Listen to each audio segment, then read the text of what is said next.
Gracias por continuar con nosotros. En escena, como hemos dicho, el coronel Roberto Hernández. Vamos a permitirle saludar a nuestro público y al país en la noche de hoy. Bienvenido, patrón. ¿Qué tal? Bueno, muchísimas gracias en esta noche en Sin Cortes, Ángel, Patrón y Jaime, por nueva vez en sus medios de comunicación invitarnos a compartir Para nosotros las un gran placer. informaciones relativas al sistema penitenciario dominicano. Es un verdadero honor. Una actividad que parece es una prioridad del gobierno en este momento, retomar lo que es poner en curso una reforma, la actualización, el upgrade, y en ese orden preguntarle, comandante, el, el sistema, no sé cuándo nace, uno conoce en los años de Trujillo, finales de Trujillo, que Claro. arranca, después uno se conoce la ley del 84, ¿verdad? La 224 era. Claro. Y ya más recientemente, hace 2 o 3 años, la 113 en el 2021. ¿Qué es hoy? Se puede decir que hay un sistema penitenciario en la República Dominicana. Bueno, sí, importante lo que presentas en el sentido de que eh, desde la época de Trujillo y un poquito antes, los centros penitenciarios se apostaron regularmente en fortalezas del ejército, porque le daban mayor seguridad a las condiciones de las personas en prisión. Y luego en el 1984 se promulga la ley penitenciaria. Y tuvo muchos elementos, diríamos, innovadores que fueron viendo y cambiando. Ahora, la reforma penitenciaria moderna, República Dominicana, a partir de... ¿En qué momento se crean los dos sistemas, al que le llaman el nuevo sistema y el viejo sistema? Sí. En el 2001.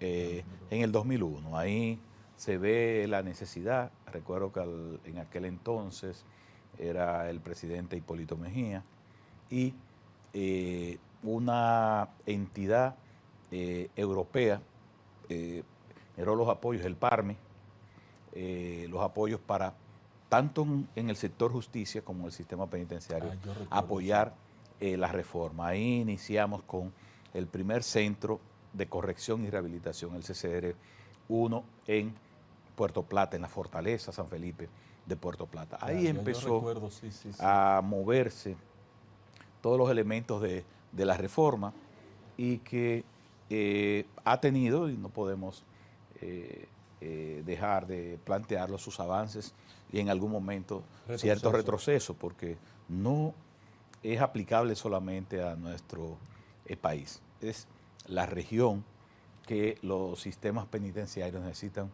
mucha inversión y conectando con lo que planteabas y la hoja de ruta que está llevando este gobierno en este momento plantea, y perdón que vaya casi a decir a dar una información prácticamente contundente, a que en 18 meses pueda resolverse el tema del hacinamiento penitenciario. El hacinamiento no es más que la falta de camas. Nosotros tenemos un 63% de hacinamiento, que eso significa de manera neta 9.900 y tantas falta de camas, o sea, personas que duermen en el suelo. Personas que duermen en el suelo. Entonces, hay una hoja de ruta con la culminación del centro penitenciario Las Parras, el conocido anteriormente como la Nueva Victoria, la culminación del centro penitenciario, que se va a sumar unas 8.700 plazas. Favor seguir con lo que decía, unas 8.900 que es la deficiencia. Pero en el centro penitenciario Pedro Corto, también, que es unas 1.100, ya con eso prácticamente conjuramos. Pero en Barahona también hay un centro penitenciario que está al 95%. ¿Y en San Cristóbal había uno? Al 95%. Bueno, en San Cristóbal está el CCR-20, el 17, pero lo que queda es darle la reforma necesaria a lo que se llama el CCR-17, que tiene una parte como si fuera el sistema viejo. Que eso es un reto que tiene el sistema. Los elementos de una reforma no solamente están dados por la disponibilidad de plazas.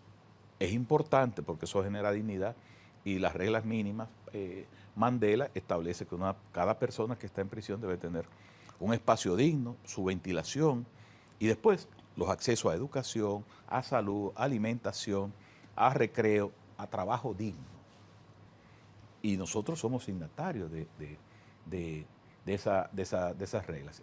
En tal sentido, una primera fase es eliminar el hacinamiento. La segunda está en trabajar con la revisión y actualización de los diferentes protocolos y programas que están llamados. Y la tercera, trabajar con el personal penitenciario, que la tendencia es a que cada vez más quienes trabajen con personas privadas de libertad sean personas especializadas en el tratamiento a reclusos. Eso implica, comandante, el crear un solo sistema. O sea, claro, borrar del escenario aquella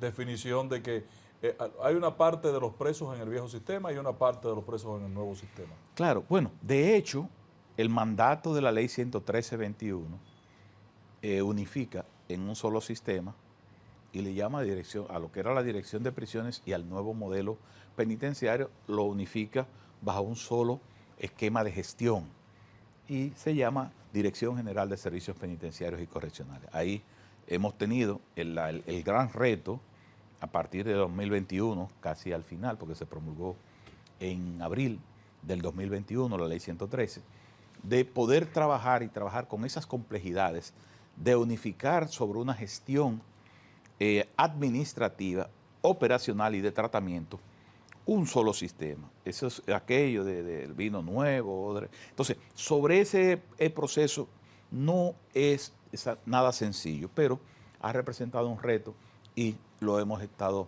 solventando. El tema de poner en 18 meses condiciones que superen la demanda de hacinamiento y eliminar el hacinamiento carcelario es parte de este muñeco al que ha llamado el presidente, que ha designado 2 comisiones para que no le entiendo por qué 2 comisiones y cuál es la facultad de cada una, a qué se dedicarán. ¿Usted está involucrado en ese proceso también? Bueno. ¿Y tiene que ver con ese llamado, con esa convocatoria? Sí, hemos tenido conversaciones, pero no formamos parte de la comisión, pero el sentido es el siguiente. La primera está llamada a trabajar con la veeduría de los procesos de la culminación de las Parras y qué va a hacerse con la Victoria Vieja. Que hay una idea de poder rehabilitar y poder hacer las adaptaciones con la capacidad que tiene. Ahí ganamos plazo. Pero para que sea solo de preventivos. Un gran centro, eso es lo ideal. Un gran centro de preventivos. Por eso decimos que es un horizonte prácticamente a corto, mediano plazo se observa porque la decisión está tomada. De hecho, el sábado pasado, no sé si pudieron ver la sociedad en las redes de que el señor presidente estaba dando el primer palazo de un centro de preventivos, correcto, de un centro de atención a la libertad provisional en Higüey, que va a eliminar esa carcelita oprobiosa que está en el destacamento. Correctamente, de muy difícil recordación. Y esa parte le va a dar, y por eso líderes comunitarios estuvieron allá dando las gracias por ese inicio. Ahí van a haber cerca de 560 plazas, una pequeña parte, 70 más para, 2000 70 en para mujeres. Correctamente.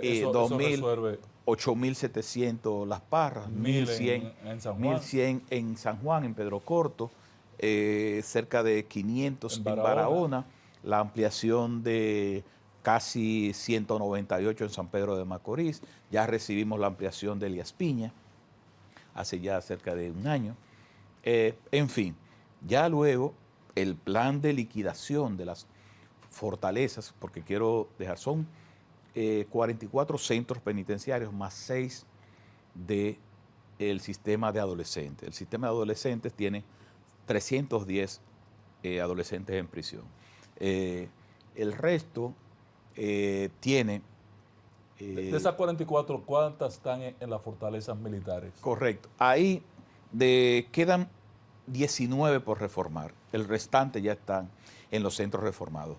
12 están bajo el control de la seguridad del Ejército y 7 bajo el control de la seguridad de la Policía Nacional, entre las que está La Victoria, que es el centro más grande que tenemos en el país. Así las cosas, en este proceso de gestión que nos hemos visto que por más que podamos evaluar la deuda social acumulada del sistema penitenciario por décadas en nuestro país, sí hemos pensado, contrario a lo que muchas personas con voces agoreras que nos dicen, mira, que no van a poder, bueno, pues hay pasos que tú puedes ir dando. No sé, si es para como trazar. usted lo plantea, hay un plan que no se ve con claridad o no lo han presentado con claridad, pero evidentemente hay un plan. Ahora, en el caso de el reclamo permanente, comandante, de los derechos humanos, de que una de las 4 patas de la mesa que nos impide ser reconocidos como, o sacarnos de una lista negra, Sí. Es el tema carcelario. Los otros 3 son el tema migratorio, el tema de, ¿cuál es el otro? El carcelario. Bueno, son 4, pero uno de ellos es el sistema. ¿Es posible que terminado este proceso que usted ha descrito muy bien, podamos salir de ese? Yo pienso que sí, que el proceso de mitigación del hacinamiento produce dignidad y mayor control a la autoridad penitenciaria para evitar que los excesos puedan darse en cuanto a violación. Derecho, reitero que ha sido una prioridad de esta Procuraduría General de la República, y debo decirlo con mucha responsabilidad, de la magistrada Miriam Germán, que en el momento de la designación nos dice con su expresión y manera de decir las cosas. Es decir, que sus acciones privilegien la vida humana. Entonces, claro, hay aspectos de infraestructura, hay aspectos, pero al margen de el hacinamiento tenemos que hacer todo lo que tengamos en las manos para poder dar la atención a la salud, dar atención a la alimentación, agua, energía eléctrica, que puedan tener las personas privadas de libertad, al margen, de qué tan viejo, por decirle de una manera, sea la infraestructura de esas 19 centros penitenciarios pendientes a reformar. Es un verdadero reto, pero yo digo que el impacto que producirá La Victoria cuando Las Parras termine va a dar la solución en el Gran Santo Domingo prácticamente a todo lo que representa el Gran Santo Domingo, niveles de hacinamiento, y algo muy importante, a dignificar la prisión preventiva. O sea, las personas que no tienen... De los 27,000 presos que tenemos, ¿cuántos son preventivos, comandante? Sí, hay una matriz que regularmente yo lo digo, que ha estado en el 60-40, preventivos condenados, pero eso es por décadas, que ha estado en nuestro país. A veces vemos 58% versus 42%, en fin, pero ha sido algo. Y yo no debo dejar de expresar que ha funcionado las mesas interinstitucionales para trabajo de descongestionar los centros penitenciarios. Realmente yo le decía, nosotros tenemos 25.120 personas privadas de libertad, pero en el 2020 teníamos 27.800. Claro, podemos decir que el proceso de la pandemia había ralentizado los diferentes procesos de las audiencias y demás. O sea, tenemos que ser claros en ese proceso, y luego de la salida de ellos se ha producido ese proceso. Pero debo decir con un mensaje optimista que a raíz de ese fatídico hecho de porque los sistemas penitenciarios dan respuesta regularmente a crisis, en los que está el 18 de marzo, que se produjo en La Victoria, eso que no queremos ni siquiera recordar por el dolor que nos embarga ante ese tema.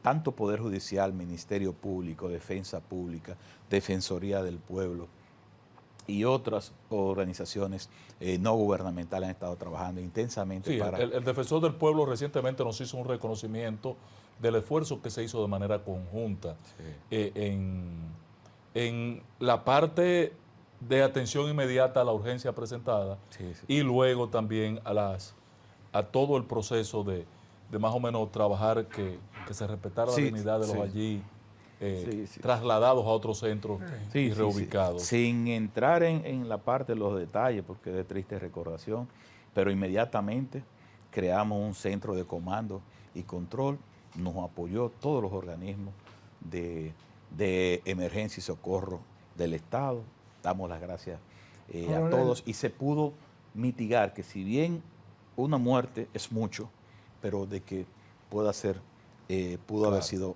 sido mayor ante una infraestructura que cumplió 73 años. Coronel, en esas comisiones que han nombrado... Que nos falta la definición de la labor de la segunda comisión. Sí, pero en esas comisiones están incluidos también el Poder Judicial para rebajar la cantidad de presos preventivos. Bueno, en la primera, como les dije, está vinculado a la gestión de veeduría, de que se termine las parras y que va a hacerse parte física propiamente. Luego está, y ahí sí tiene que ver una oficina que produce la sinergia necesaria entre todos los actores del sistema de justicia para poder ir avanzando en la reforma penitenciaria. Y ahí está Poder Judicial, Ministerio Público y las diferentes entidades que le hemos dicho. De ahí se ven una hoja de ruta para ir mirando y que puedan irse resolviendo los diferentes temas. Y yo pienso, sin ser más optimista de lo que deba ser, porque tengo que ser realista, que estamos en un momento trascendental, histórico, de una decisión del gobierno, fundamentalmente del presidente de la República, de poder enfrentar el tema penitenciario, porque el tema penitenciario no puede ser, como muchos países, desvinculado de la gestión de la seguridad ciudadana. Ahora, en el país, comandante, hay pocos activos, tenemos poco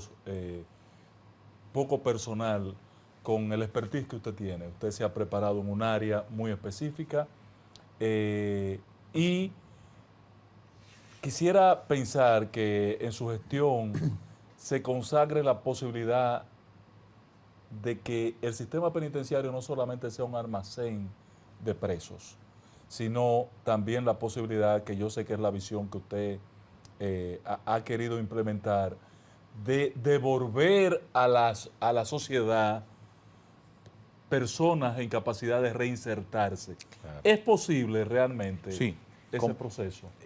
Completamente.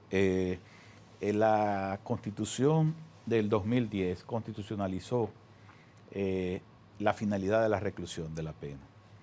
Y dice que la pena, el objetivo de la pena, de llevar a una persona a prisión, no es más que la reeducación para la reinserción de las personas privadas de libertad. Imagínense, ya la Constitución en su artículo 40, numeral 16, lo dice de manera taxativa.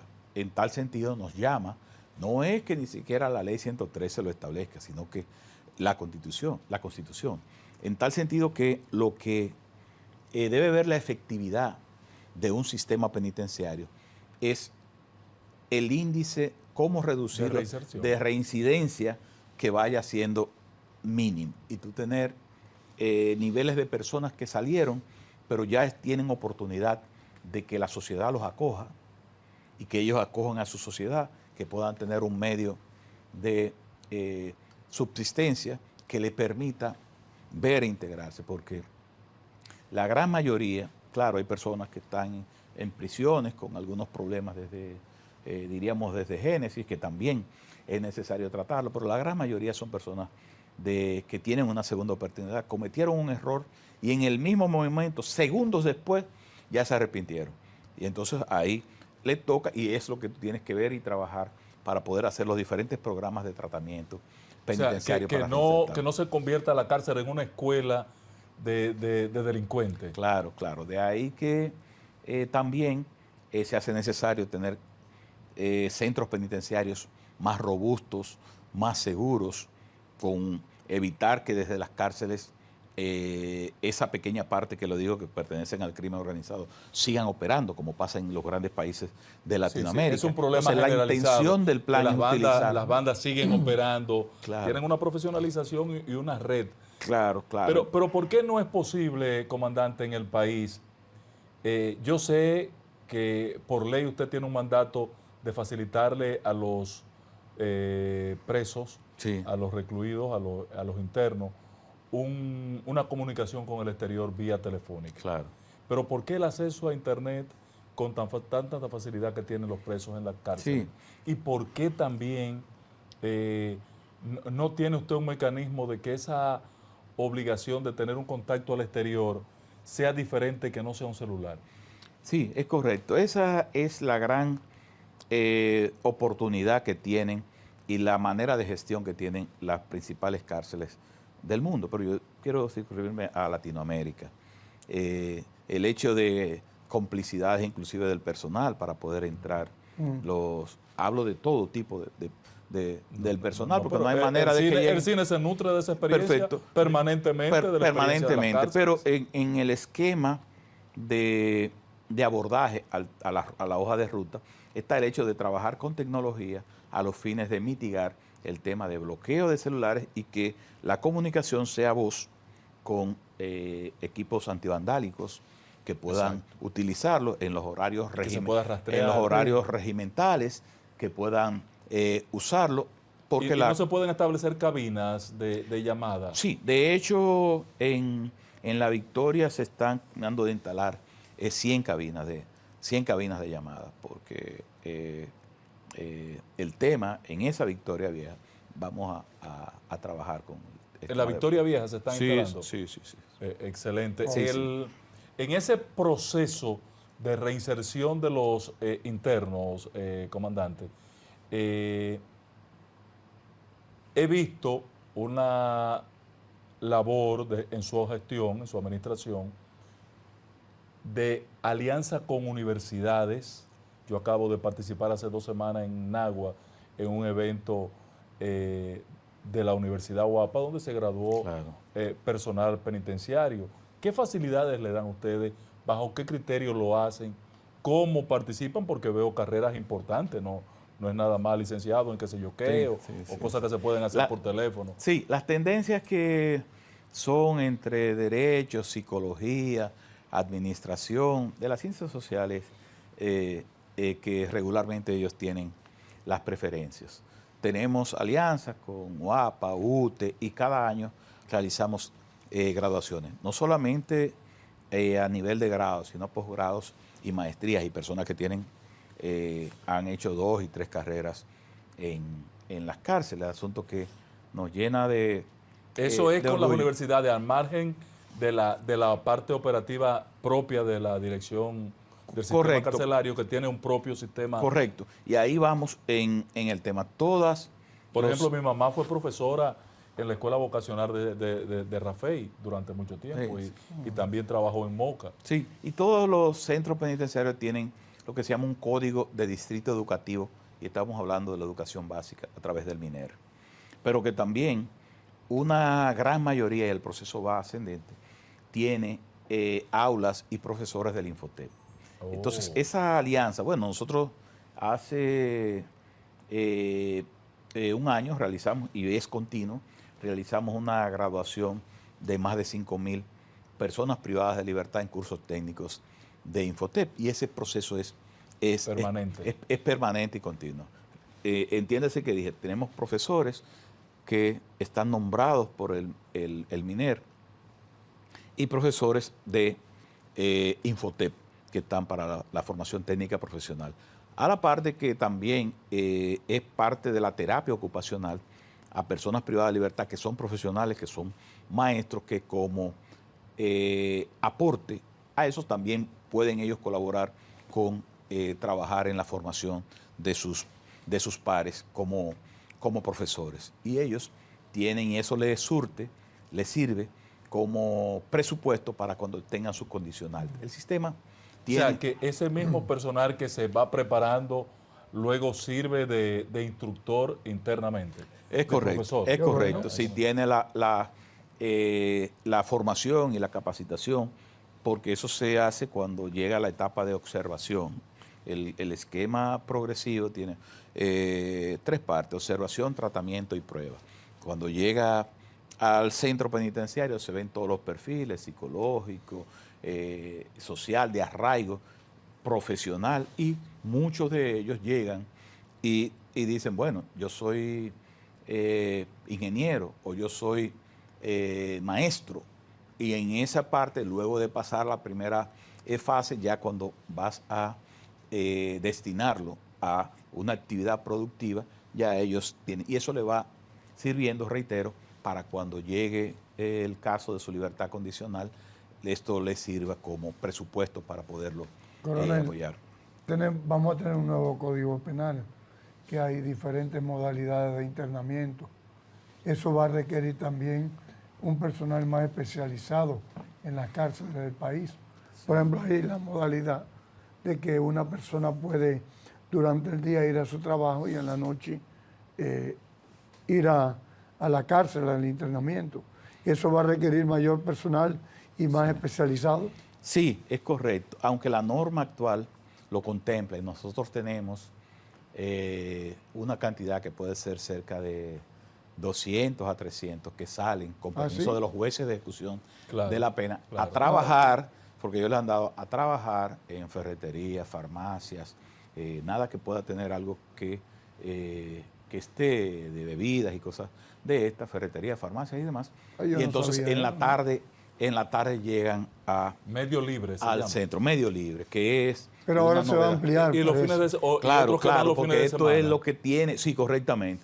Y también algunos que trabajan de lunes a viernes y tienen un domicilio definido para llegar, y entonces los fines de semana tienen que llegar a la cárcel. La norma lo tiene, y la parte... Pero eso no lo decide usted como director o la Dirección General del Sistema Penitenciario, sino lo decide el juez de la pena. El juez de ejecución de la pena, el aspecto jurisdiccional, que pasa por una fase administrativa que hay que ver, él evalúa su conducta y demás, que nosotros se la referimos, y a partir de ahí realiza una audiencia, lo verifica, observa, y él produce su dictamen en ese sentido. Nosotros, si hay alguna falta en eso, vuelve a su... Correctamente, se mantiene en ese proceso vigilante. Si hay algún reporte de algún tipo de situación, lo que hace es revocar ese tema, y hemos tenido casos. No es la norma, los muchos, pero hemos tenido casos porque... ¿Ayuda eso a la regeneración del individuo? Sí, completamente, claro, pero ayuda más a lo que puedan ver los demás de qué hace como beneficio el comportamiento propio y tener un buen comportamiento en esa parte. Porque entonces la convivencia estigmatizado en la sociedad, definitivamente. Claro. Entonces apoya mucho a que el resto de las personas privadas de libertad puedan decir, bueno, pero él tuvo acceso a este beneficio, decirlo de medio libre, pero fue por su comportamiento en esa parte verificada. Entonces te hace como conducta aprendida de otros, de que pueda tener mejores condiciones de convivencia dentro de las cárceles. Es un proceso dinámico que nos hace cada día ir viendo y dándole mayores y mejores oportunidades. Hay mucha gente al interno de las cárceles que está viendo y buscando esos beneficios con su comportamiento. Ahora, comandante, antes de finalizar, la presencia en el país Por ejemplo, hoy llegaron 135 deportados de Estados Unidos, pero toda la semana llegan 170, 160. ¿Ustedes no han evaluado cuál es el impacto de esa gente en la sociedad o el récord? ¿Qué tienen que ver ustedes? ¿Cómo llevar un control de esa gente? Porque mucha de esa gente está saliendo de la cárcel en Estados Unidos y nos lo mandan para acá para que vengan a sí, ejercer qué hacen aquí. sí. Bueno, técnicamente la Procuraduría General de la República tiene una unidad y un departamento de asistencia a las personas deportadas, porque debemos expresar aquí que si ya él le pagó a una sociedad, en este caso Claro. la norteamericana, no le debe a República. Ni a ellos ni a nosotros. Perfecto, no le debe a ninguno de los dos en esa parte. Y se lo puedo decir como gestionar el sistema penitenciario, pero más como policía. Realmente yo no tengo números que me digan que es alto el nivel de criminalidad de una No es persona, apreciable. de una persona no. que fue deportada. Evidentemente que Se dedican a actividades propias, contrapropistas. Claro, trabajar Montan negocios propios.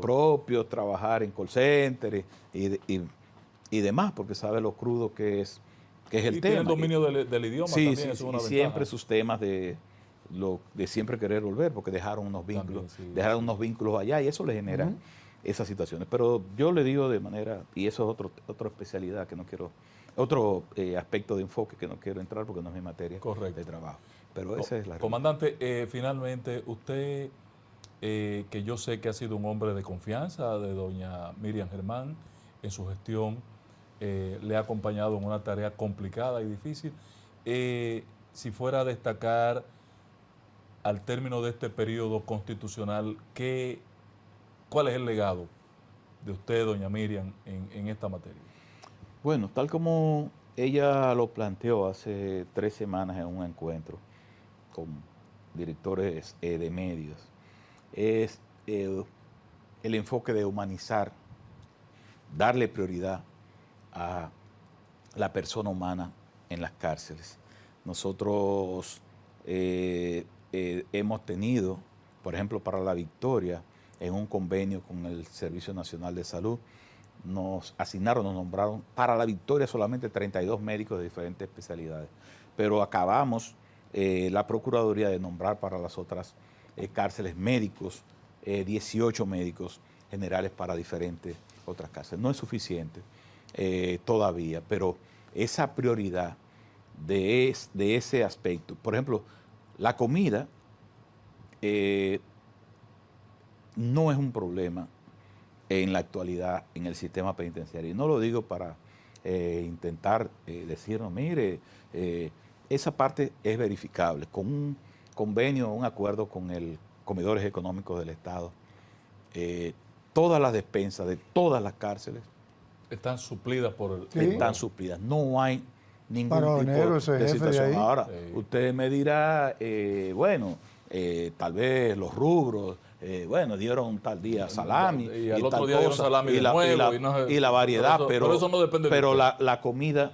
ya no es un dolor de cabeza, no es es una un- fuente de negocio y de corrupción como en el pasado. Es correcto. La Victoria producía cerca de casi 3.000 raciones diarias. Y no se pueden poner los presos a trabajar para que produzcan su propia comida, comandante. Bueno, de hecho, eso se llama destinos. Ellos, estamos hablando no solo de los cocineros, sino de Que se pongan a trabajar, sembrar la yuca. de producir. Sí, correcto. Los plátanos. Nosotros y la vaina. tenemos unidades productivas de pollos, Ok. en eso. Pero ese proceso de unidades productivas que debo decirlo que necesita una inversión para rescatarlo. Y está en el plan plurianual 2024-2028 del sistema penitenciario que fue auspiciado por la Agencia Internacional de Cooperación, la Agencia Española de Cooperación Internacional para el Desarrollo. Contamos con un plan, pero quiero decir además para finalizar que nosotros hemos habilitado pabellones de atención en salud mental. O sea, la importante. prisión es un problema de salud mental.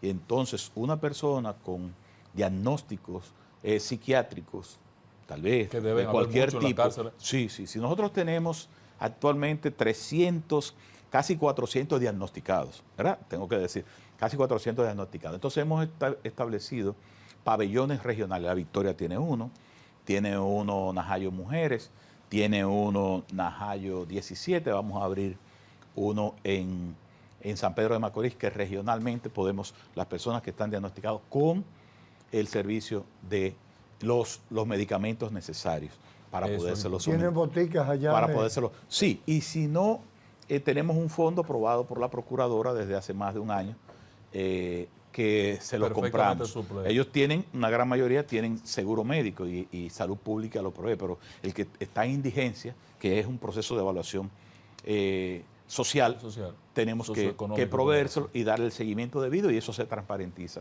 cada vez que se va a renovar. Son acciones puntuales, cualquiera plantea que pequeñas, pero que todo lo que vaya a mejorar la condición de vida en las cárceles y aunque no se vea por ahí y no venda mucho, al sistema le hace sentir bien haber trabajado. Un saludo desde aquí para doña Miriam Germán y la labor que ustedes han hecho.